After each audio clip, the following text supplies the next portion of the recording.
Hey, what's going on, everybody? It's your boy Prem back with another Prem Show review, and today I will be discussing the Great Wall. Excuse me. So basically, this movie is diving into Chinese folklore slash legend pertaining to the Great Wall of China.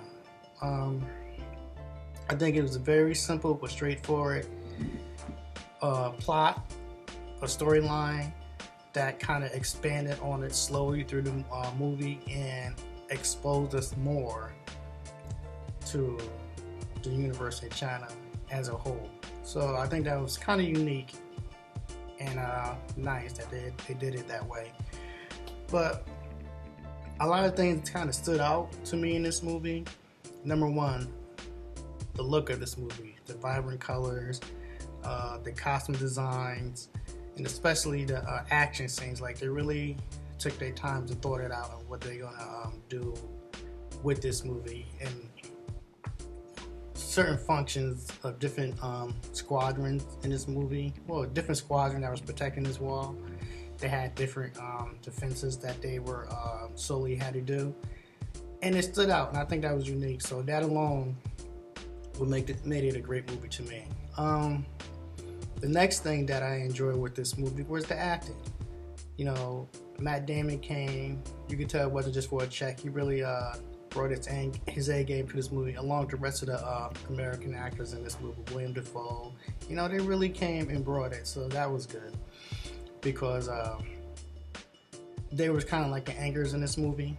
Like, they were the one that was attached to this movie to sell the tickets, because this movie was an international movie. It was a collaboration, and they brought their A game, so that was good to know. What else stood out in this movie? Let's see. Andy Lau and the Asian cast really brought it.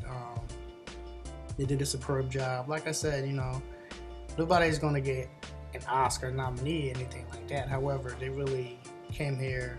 They came to this movie and brought their A game and made solid performances. So I'm cool with that. That was good.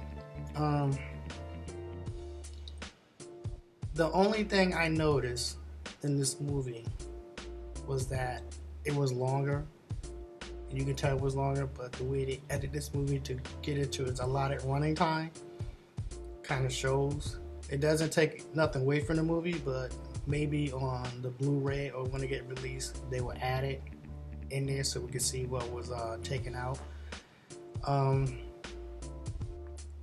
Overall, it's a great movie. It's definitely worth checking out. Definitely something that you can put in your Blu-ray. Excuse me, your Blu-ray collection. But there's one thing that kind of stood out to me that I noticed other reviewers are kind of like knocking this movie down.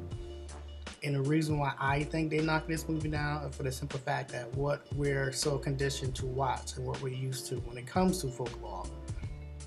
Now, when we watch our folklore movies, it pertains to like Lords of the Rings, Star Wars, 300, Clash of the Titans, stuff like that. And that's kind of like really shrouded and based in European folklore, sci-fi, fantasy movies.